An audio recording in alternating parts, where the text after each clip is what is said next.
Cette guerre en Ukraine, ça fait des années. Et là, Donald Trump arrive au pouvoir. Il avait prévu de régler la guerre en 24 heures, vous vous souvenez? Oui. Mais va-t-il y arriver? Je pose la question. Il s'est entretenu avec Vladimir Poutine. Long entretien téléphonique, musclé très 90 certainement. Minutes. 90 minutes, c'est énorme, musclé certainement. Ils en arrivent à la conclusion, ok, on va engager des négociations, mais l'Ukraine et l'Europe dehors. Oui. Attendez, pardon, mais c'est un problème quand même, Régis Le Sommier. Est-ce que vous pouvez expliquer ça aux auditeurs d'Europe 1?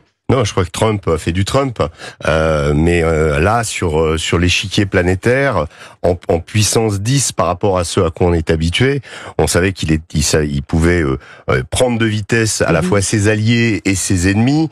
Que par exemple sur le Hamas, il a quand même obtenu le retour de la libération des otages qui devrait arriver demain en tapant du poing sur la table. Donc quelque part ça marche, mais là ça c'était, on va dire, Gaza. Maintenant il s'attaque à l'Ukraine avec toujours sa promesse de campagne. Là maintenant on est plutôt sur 100 jours, le plan est plutôt sur 100 jours plutôt que sur 24 heures chrono. Mais ce qui est très intéressant, c'est qu'il a quand même semblé céder à beaucoup de demandes de Vladimir Poutine sur le fait par exemple que les territoires pris par ses armées ne seront pas rendus à l'Ukraine. D'abord, les Français, les Anglais, les Allemands, les Européens, vous allez payer maintenant pour l'Ukraine de façon écrasante, c'est vous qui allez en avoir la charge. Mais quelle humiliation, Régis Le Sommier. Mais alors attendez, déjà, Zelensky. Non mais attendez, mais c'est une humiliation terrible.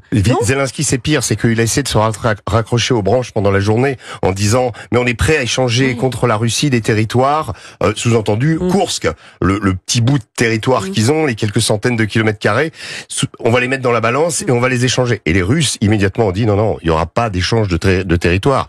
Et ce qui s'est passé, Volodymyr Zelensky a appelé, ou Donald Trump, on sait pas très bien, mais en tout cas ils se sont parlé après la conversation avec Vladimir Poutine, et Zelensky a été rassuré par Donald Trump. Immédiatement après, vous avez une conférence de presse et là Donald Trump dit: nous avons demandé aux Ukrainiens de tenir des élections.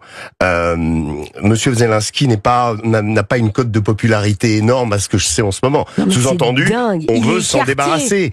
Et comme il sait aussi que Poutine ne veut pas négocier avec Zelensky, ce qui va se passer, il va y avoir une représentation de l'Ukraine. Après, il est un peu revenu en arrière. Il a dit ça aura lieu en Arabie Saoudite, il y aura la Russie, l'Ukraine et les États-Unis. Et là, il n'y a pas d'Europe.